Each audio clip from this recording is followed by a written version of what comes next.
right, so we're back. We're going to do another NFL playoff prediction week. Gannon and I finally both got our microphones to be working. So we're just going to dive right in and go over these championship weekend games heading to the Super Bowl. And the first game we got is the NFC Championship game.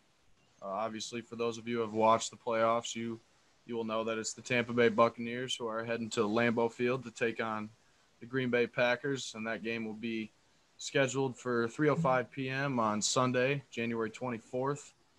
For viewers that want to tune in, it will be on Fox. And the Green Bay Packers opened up as -4 favorites, and that is per DraftKings, Vegas odd type thing. Yeah, that's standard. If you're a little sports better, wanted to bring that into you. But so the prediction so far on Bleacher Report, which is an app that Gannon and I have probably both grown up looking at, sports and everything. The prediction they have is Green Bay Packers 31, Tampa Bay Buccaneers 24, which I think is relatively reasonable. I think it'll be a pretty solid matchup, and I know Gannon's a Packers fan, so he's looking forward to this matchup big time. I best believe that.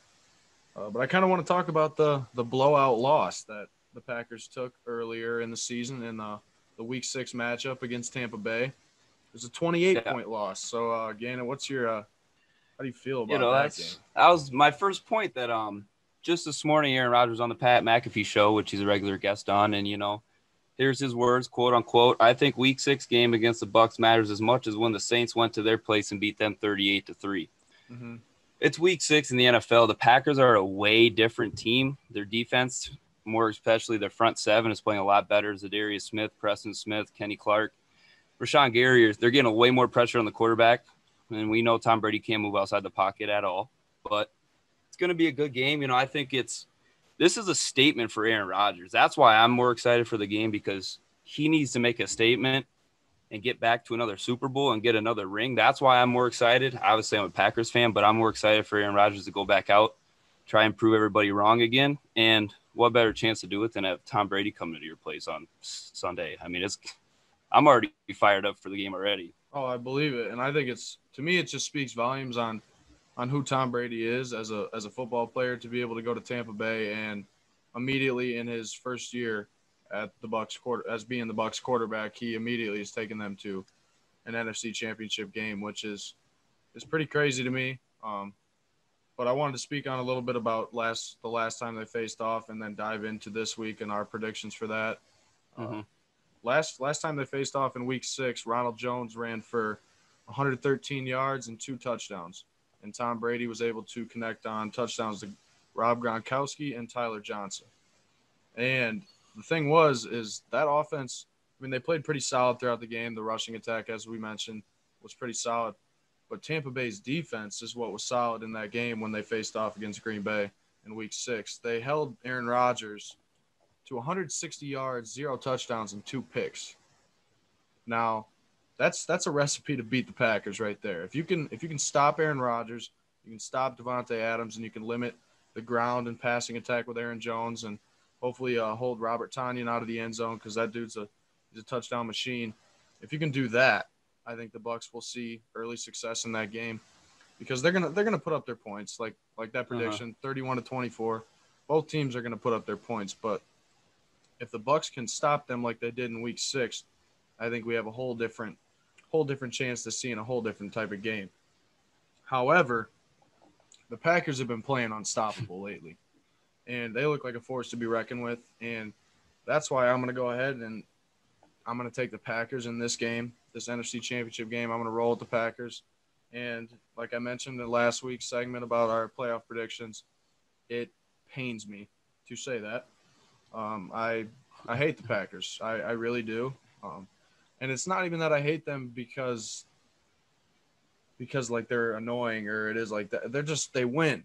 And as a Cowboys fan, seeing that all the time and seeing Aaron Rodgers be arguably the best quarterback, if not like top 3 ever, I mean, it's tough to watch. Talent-wise. Yeah. That's what people get lost in the discussion. We're talking talent with that. Oh, yeah, for sure. And the thing that makes me the most upset is that people fail to appreciate greatness. And that's why I'm okay with Rodgers succeeding, because as we just watched, Drew Brees, his career is probably over. And that was a guy we grew up, my age, me and Gannon, 20 years old. We grew up watching a guy like that. And for him to probably be retiring this offseason, it's tough to see players like that leave. It's tough to see players you grew up watching that had stardom. Yeah. They built teams around them. It's tough. So I'm gonna appreciate Rodgers' greatness, and I'm gonna roll with the pack. Um, you won't be hearing me say "Go Pack, go" because that will never come out of my mouth. But I'm gonna go with the Packers in this matchup.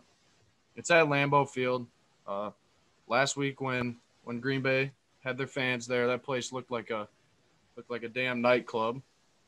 They had, it's Wisconsin. They had drinking beer, walking around, conversating, all that stuff. Like, Oh, it's gonna be rocking. the atmosphere at Lambeau Field's different. So fans there, it's gonna be tough. It's gonna be cold.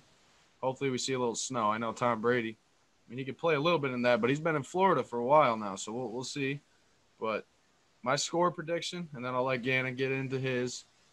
I'm gonna go Green Bay Packers 38, Tampa Bay Buccaneers 17. And I say that because in the Week 6 matchup, Tampa Bay Buccaneers won. What was it, 38-10? Yep. So 38-10. I'm gonna give the Bucks. I'm gonna flip this game. Give the Bucks 17 points and give Green Bay 38 this time. Now I think it could definitely be a lot closer. Um, if Devontae Adams and Aaron Rodgers are limited, then we'll see. But the Bucks they haven't impressed me in their two playoff matchups so far. They really haven't. And the Saints, to me, were not a team that was a threat in the Super Bowl. I didn't see them like that this year, with Drew Brees just kind of deteriorating slowly and slowly. But I'm gonna roll with the pack. Gannon, what are you thinking? Yeah, I'm gonna agree with you. I'll give the score in a little bit, but I don't think the game's gonna be as close as kind of what you predicted. It could be closer, but the Packers are rolling on all facets right now, and the key to this game is going to be the Packers' offensive line.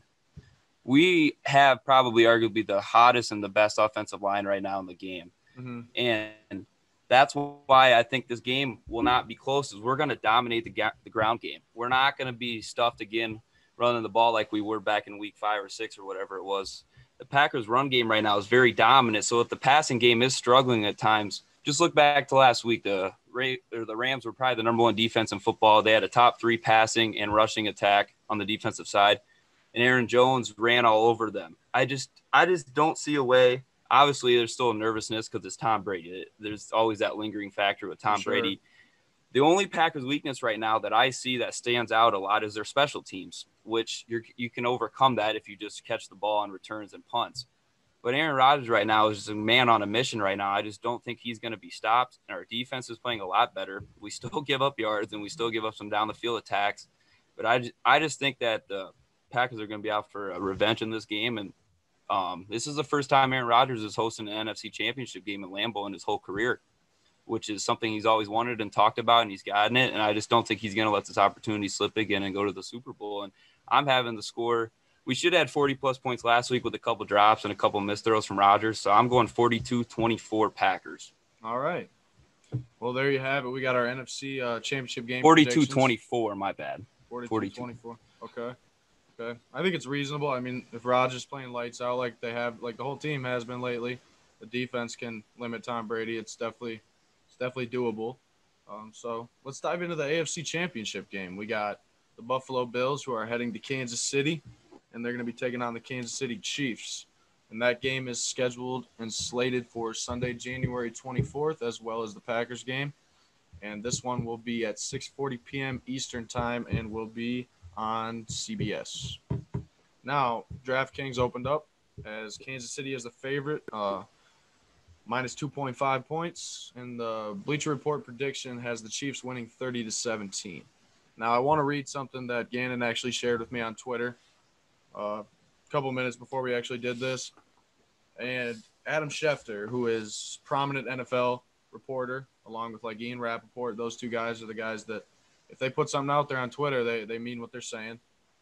And this tweet happens to say, and I quote, Chiefs quarterback Patrick Mahomes cleared certain steps Monday, some big steps, but he remains in the NFL's concussion protocol with what is considered a concussion, and it's too early to say that he definitely will play in Sunday's conference matchup versus the Bills, per sources.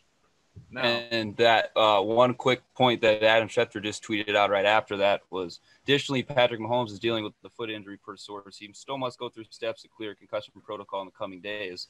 Mm-hmm. There's hope and optimism, but he's also dealing with a foot injury. So just want to throw that in there quick. But yeah, keep going. okay, so I'm going to go ahead. I got two different scenarios, honestly. Patrick Mahomes plays, the Bills win. I mean, if Patrick Mahomes doesn't play, I said that wrong. If he doesn't play, Bills win. And I'm going to say that I don't think Chad Henne can win a game against a top team in the AFC Championship game. It is what it is, and I think Gannon could agree with that. But if Mahomes plays, I mean, I think we're going to see a limited Mahomes. I don't think we're going to see a guy who's fully back. Like, dude had a concussion, and you got to think, getting prepared for a game a week later after that, some players miss a couple weeks, some players bounce back right away. But as a quarterback, it's a whole different scenario. I mean, receivers, defensive players, whatever it is, I mean, you bounce back from those concussions and people just don't really notice it. But as a quarterback, all eyes are going to be on Mahomes. All eyes are on the guy 24/7 anyway. But I'm interested to see what he can do. I mean, it's Patrick Mahomes. He's going to come out and ball if he plays. He's going to play lights out. It's who he is. It's his nature to come out and ball. And I want to go back. They had a Week 6 matchup as well, and Kansas City was able to beat them by 9 points. And I think Buffalo, Kansas City is a great matchup. I think both of these slated matchups are going to be fantastic football to watch. Mahomes was able to connect for 2 touchdowns with Travis Kelce and Clyde Edwards-Helaire, and I'm pretty sure he'll be out this week again. So you'll see. Yeah, it's looking like they were expecting him to be close. I think it's going to be a game time decision. I'd say more than likely, if he does play, it's limited snaps. I'd say it's going to be an air raid attack all day anyway. Yeah, you'll see a little light dosage of Le'Veon Bell out of the passing backfield, and Darrell Williams. And that Week 6 matchup, Clyde Edwards-Helaire rushed for 161 yards. So if he doesn't play or he's limited, I don't see Le'Veon Bell doing that. He hasn't impressed me. He hasn't impressed me for a while. So honestly, Mahomes plays, Mahomes doesn't play. I'm gonna roll with the Bills. Now, my reason for that, number one reason is I don't want to see the Chiefs win. I really don't want to see another dynasty right away like this. We just got done with the Patriots dynasty. Do we really have to go back to another AFC team, building another AFC dynasty? Like, I'm not ready for that. I appreciate Patrick Mahomes' greatness already, and I love watching the guy play, slinging his sidearm, whatever it is. But it's just what makes me mad about Patrick Mahomes is Matthew Stafford, a quarterback for the Detroit Lions, has been slinging the ball sidearm his entire career. Yet, it's not mentioned, ever. Mm-hmm. It's Patrick Mahomes because the guy's won a Super Bowl already. I get that. I mean, and he's awesome. The guy's awesome. He's a great guy. Yeah, we're not downgrading him. No. Top 3 quarterback in the league right now, for sure. But like I said, I'm going to go with the Bills, and it's going to be tight, I think. Obviously, I think it'll be real tight, and I think it'll be a shootout. I think it will be. Like you said, Chiefs are going to put up their points. But I think the Bills are too. I don't count Josh Allen out. The guy, he's a legitimate MVP candidate. I think Rodgers has got it in the bag by now. But Josh Allen played lights out all year too, and the dude is mammoth. He's got a tight end's body at quarterback. And you got Stephon Diggs. That duo's a nightmare now. And Cole Beasley's been lights out too. His stats have been amazing this year. They just haven't been talked about because he's Cole Beasley. Yep. So I think the key to success for the Bills is going to be able to keep Mahomes off the field. It's almost just like Rodgers. Like for the Bucs to win, you're going to have to keep Rodgers off the field. You're going to have to keep Mahomes off the field. That's just what it is when you have 2 of the top 3 quarterbacks in the league dicing it up against you. But like I said, I'm going to go with the Bills, and I'm going to put a score at about 32. 34-31. I'm going to game-winning field goal. Game-winning field goal. That's what I'm going to rock with. What do you got? Man, this is tough. I mean, I've been writing the Chiefs pretty high, coming through the AFC all year. And one of my teammates down here at school is big. He's big sports or whatever it's called. It's FanDuel Sports, whatever, the fantasy betting stuff. And he's been huge on Josh Allen, big time on the Bills.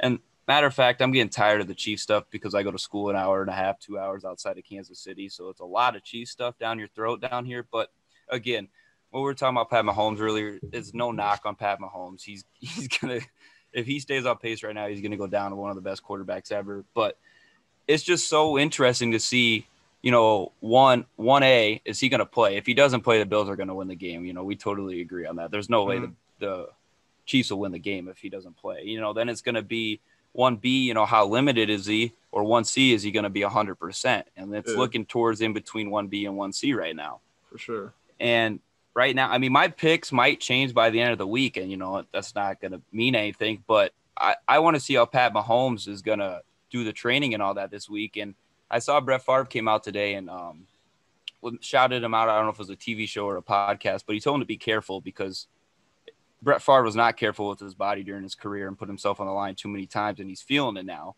Yep. And he was talking about don't let the Super Bowl and the AFC Championship weigh too much on your body's health, which I thought was kind of a cool point because Brett Favre never thought about that when he played. But that was just a little side note. But it's going to be interesting. I really want to pick the Bills in this game, but if Pat Mahomes is even 70 to 80, 90%, they have more weapons than the Bills offense. Yeah. And that's the only reason why. If the Bills maybe had a better tight end, a more prominent tight end, and maybe a better wide receiver 2 or 3 with Beasley and Diggs, I would go. This is going to be a really good game. And I would not be surprised at all if the Bills win this game, but I'm still going to have – and this is me betting on that Pat Mahomes is going to be 85 to 90%. Mm-hmm. If he's limited at all, then I'm probably going to lean the Bills. But depends on how Pat Mahomes progresses this week. But if the track record speaks for itself, he's young and athletic, he's going to come back and be healthy by the end of this week. I just think Travis Kelce is having an unreal year at tight end. I mean, number one receiver in the league at tight end. Yeah, I mean, it's nuts. And Tyreek Hill, I'm not sure if Sammy Watkins is going to be back because I know he was out last week. They just have too much offense. And I know people that go to the Chiefs games down here. I've seen Snapchats and different types of stuff. Arrowhead rocks during the playoffs, and they have a good amount of fans. I think they even had maybe more than the Packers did, and they rocked that out. I don't think it's going to be, 40-some to 40-some or high 30s game. I think it might be a little more lower scoring because the Chiefs do hit some lows during the games where they're not beating his teams as bad as they had in the past years. As you saw, even before Mahomes got hurt, the Browns were in that game with a few couple plays go their way. We're not going to talk about that. That was targeting on the Chiefs safety, 100%. He should have been thrown out, and that would have been first and goal for the Browns. But I'm thinking it's going to be 35-28. And I'm going with the Kansas City Chiefs. It could flip either way. It's going to be one hell of a game. But Pat Mahomes, even at 70, 80, 90% with his weapons, I just can't bet against that at home. Yeah, and the crazy thing is like Mahomes carved up that Buffalo Bills secondary in that matchup.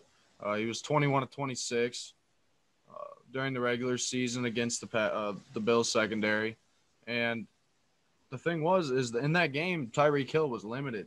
20 receiving yards against Buffalo Bills. But that, like you said, Travis Kelce, you got Sammy Watkins. You can't guard him. You can't stop Travis Kelce. I mean, you got Mecole Hardman. Like they got weapons. I mean, it's gonna be all about if Josh Allen comes to play, if Mahomes comes to play, it's gonna be a battle. Yeah, and one more thing I wanted to shout out was a rookie or with the running backs with Singletary and Moss up in Buffalo. Those guys have shown good stretches of running the ball, and they're going to have to step up big time, and that's going to be another wild card, I think, for the Bills to slow them down at all. Oh, for sure. And I'm interested to see the matchup. I'm going with the Bills, but I could very well easily see Kansas City going back. And quite honestly, I'd love to see it. I'd love to see Aaron Rodgers play Tom Brady this week because, one, it's never happened. It's never happened in a playoff game. In a playoff stature like this, it's never happened. Obviously, it happened earlier in the season. But I want to see that, and I'm going to see that. But I'd also love to see Aaron Rodgers, Mahomes. State Farm, baby. Like, who knows how much longer Aaron Rodgers has left. It could be 3 years. It could be 2 years. It could be 5 years. Who knows? So I want to take advantage of this. And let's hope we see that. I mean, I hope I see that quarterback duel in the Super Bowl. That's great for viewership. It's great for money. It's great for business. Um, but yeah, those are our two predictions for this week's games. Uh, Now let's do something a little bit different at the end of this, and then wrap it up. Let's go back to the NFC Championship game, and let's pick three players, whether it's Packers, Tampa Bay, uh, whoever it is. Let's pick three players you expect to shine in that game. Okay, you want me to start it off? Go ahead. All right. I mean, obviously, I'm going to go Aaron Rodgers because that's my quarterback till the day I die. But second, it's not going to be one person. It's going to be the wide receiver 2 and 3 for the Packers, and that's Allen Lazard and Marquez Valdez-Scantling. They both had some good catches and good plays. A couple drops in the NFC divisional round. Those guys are going to have to step up because Devontae Adams can't do everything every game. And then for my third one, it's going to be the Tampa Bay Buccaneers defensive tackle Vita Vea, who's supposed to be coming back and playing this week. Not sure the amount of reps and snaps he's going to play, but he's coming off a broken ankle back in October. He plugs up the run game, and right now the Packers are playing well, and they're going to need more help on that defensive front. No, for sure. So my three players, I'm going to go ahead and go with. More than likely, I'm going to go with Rodgers. I think he'll be a key performer in this game. Obviously, I mean you could pick and choose quarterbacks. But I'm going to go with Aaron Rodgers as my number one. I think he'll have anywhere from a stat from 260, 270, maybe 280 yards throwing the ball with maybe a sprinkle of some rushing yards in there. You know, his little takeoff and scamper and slide. Yeah, he's still got a little wheels. You'll see some of that. So I'm gonna give him 275 yards, 3 touchdowns, maybe one pick. I don't see him throwing more than one pick. I honestly don't see him throwing one at all. But I'm going to go with Aaron Rodgers, and then I'm going to go with Devontae Adams because I think that's going to be a big influence in if they win this ball game, and I think he's going to shine. I mean, he's shined all season as long he's as on a mission. He's just on a mission right now. He's built different right now, and I'm going to give him 95 yards and 2 of those touchdowns. I think he's going to have a monster game. And then on the other side with the Tampa Bay Buccaneers, I'm going to go ahead and pick someone who's gotten a lot of hate and a lot of side stories, a lot of baggage to this player, but I'm going to roll with Antonio Brown. I think he's going to have a big game. I think he's if he plays. If he plays, I think he'll have a big game. Some bubble screen action, some wide receiver screen action. I think he could. I think he's a good sideline to sideline receiver, and I think he'll show up and maybe have 60 yards and a touchdown. I think that'll be good enough for Antonio Brown. So I'm interested to see him in a playoff atmosphere again, in a big game, as long as he does play. Because I think he was having an MRI today or tomorrow. Yeah, I know he was limited in that last game. But let's roll into the Kansas City Chiefs-Buffalo Bills game. And who do you got with your 3 players on this game? I mean, it's obvious. It's going to be Pat Mahomes because more than likely, my gut and heart, he's going to play. He's going to play in some capacity, but it's to what extent is he going to play? Is he going to be able to be mobile? Because I still think even if he's not mobile with a foot injury or just not feeling 100%, he can still be a pocket passer and win the NFC Championship game, even throwing the different arm angles out of the pocket just without moving. But then, that's the next thing is going to be is not Tampa Bay, the Kansas City Chiefs secondary. They got Tyrann Mathieu, the Honey Badger, and then Brashad Breeland, who has played some good football. I know he went out at the end there of the game, but those guys are going to have to do something. They're going to have to create something to stop Stephon Diggs and Cole Beasley down the field because Josh Allen loves to air the ball out to those two. Oh, and I think those two they're going to have to be big in that secondary, and at times they can play well. Tyrann Mathieu is a big hit stick guy, but sometimes they give up big plays. Those guys are going to have to stay fundamentally sound on the secondary to stop the guys. And then the Buffalo Bills, as I stated earlier, is Zach Moss and is it Devin Singletary? I'm not sure if that's his first name or not. Yep. Those two guys, my dad and I talk about fantasy football all the time, and he hemmed and hawed picking those guys up. They're good backs. They've shown good stretches. And like I said earlier, Bryce kind of threw me off with a segment at the end. He kind of caught me for a loop. But I think that's the biggest thing for the Bills right now because it was the same thing we said last week with Nick Chubb and Kareem Hunt. They had to keep the game close with the running game, which they did. They had some chances there. These two guys are going to have to at least have 100 yards combined, I think, in my opinion, with a touchdown or two to help downplay the Kansas City's offense and keep them off the field as long as they can. And they're going to have to do everything possible. For sure. My 3 players, I'm going to go ahead and start it off with Josh Allen. And I think he's going to have one hell of a football game. I think he's struggled these last 2 weeks. I think he's missed some big plays, some missed opportunities with some overthrows. But I think he's played just good enough. I mean, they were able to beat Lamar Jackson. I mean, but credit to Buffalo's defense. That Baltimore team is a good team. I just think they're not there yet. And let's hope that Lamar Jackson can do that for him. Me and Gannon are big advocates for the guy, and I think they'll get it figured out there. But I'm gonna roll with Josh Allen, probably around, I'm gonna say 250 yards, 2 touchdowns, and maybe a rushing touchdown. And then my second player is gonna be Cole Beasley, because I think he's gonna have over 100, and he's gonna have over 100 receiving yards out of the slot.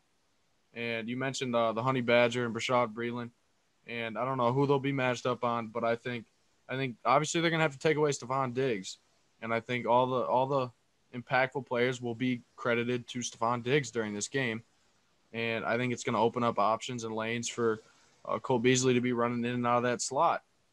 I can see a big game for him. I'm a big slot guy. I love slot receivers.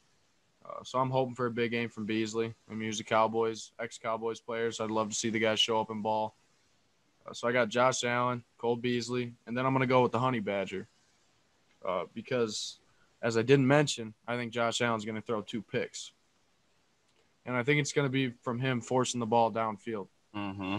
I think he's going to be throwing and slinging that ball as much as he can. I think he's going to get a little anxious playing the Kansas City Chiefs at Arrowhead. I think he's going to get a little anxious and sling that ball deep. And I think safety playing over the top, I think Honey Badger's going to jump it and pick 1 or 2 balls. And I think Breeland's got a chance to maybe pick 1 too. But I like Honey Badger in this game. I can see him having decent amount of tackles. I mean, with Buffalo having to sling the football to Diggs, Beasley, whoever it is, I think Honey Badger will get a lot of cleanup gang tackles. He'll be in there on some assists too. But then I look forward to seeing the Bills secondary as well. I want to see if they can handle Mahomes if he does play. If it's if he's not limited and he's 100% going into this game, 90%, 80%, whatever it is, I think Mahomes will be there balling. So I'm interested to see what the Bills secondary can do against him. But that's about what we got for this week. Monday we'll be back, January 25th. We'll be back on the grind. We've been grinding these past 2 weeks. We got a lot of behind-the-scenes stuff. Yep. A lot of behind-the-scenes stuff that we're excited to share with you guys. Shout out to Philip Mueller. He joined our team last week, late in the week, and has already done an immense amount of work for us. He actually created our overlay for our YouTube videos. Tanner is working on learning that process. He will get more involved with that as the episodes get better, and that's what we're trying to do. Gannon and I are learning how to do this podcast stuff. We're getting better at talking. We're getting better at expressing and reaching out to people. And that's the same thing with Tanner. He wants to learn how to do video stuff. He wants to learn how to edit. So, I mean, it's going to take some time. He's going to get better at it, and that's the whole purpose. We want to learn. We want to grow and learn something new, learn a new task and get better at it. But Philip is very, very good at what he does. Very talented. He's experienced in that. So we're excited that he was able to do that for us, and he'll be creating many more things for us. But shout out to Philip Mueller for sure. Ben Swords as well. Ben Swords, Tanner Cool, and Philip Mueller. And they're our teammates now. They're on our team. They're a part of our brand as we establish that and get into that in season 2. But I just wanted to give a shout out to them for tagging along with us now that they're a part of us. Me and Gannon are the voice. You guys will see us. You won't see them. You'll see them retweet, share stuff with you guys, but you won't hear them talk. So I want to give them that voice through us and let them know we greatly appreciate it. Hope you guys like this episode. Yeah. Let me just say one more thing. We posted on social medias yesterday. We got everything up now on YouTube with all this. Make sure you guys go view, like, and subscribe our stuff. Yep. And get used to our faces because you're gonna be seeing our faces on everything now. So sure. Have fun with that. Touchdown spike that subscribe button for us. Throw that Gronk spike down on that subscribe button. Hit the like, comment, share, show it to your friends, your family, your grandma. Go have some cookies with grandma and watch some football, and listen to our podcast. We appreciate you guys. And we'll be back January 25th. We'll see when this drops, but share Go this. Pack, go. Yeah, I'm not going to say that, but I'm looking forward to these matchups for sure.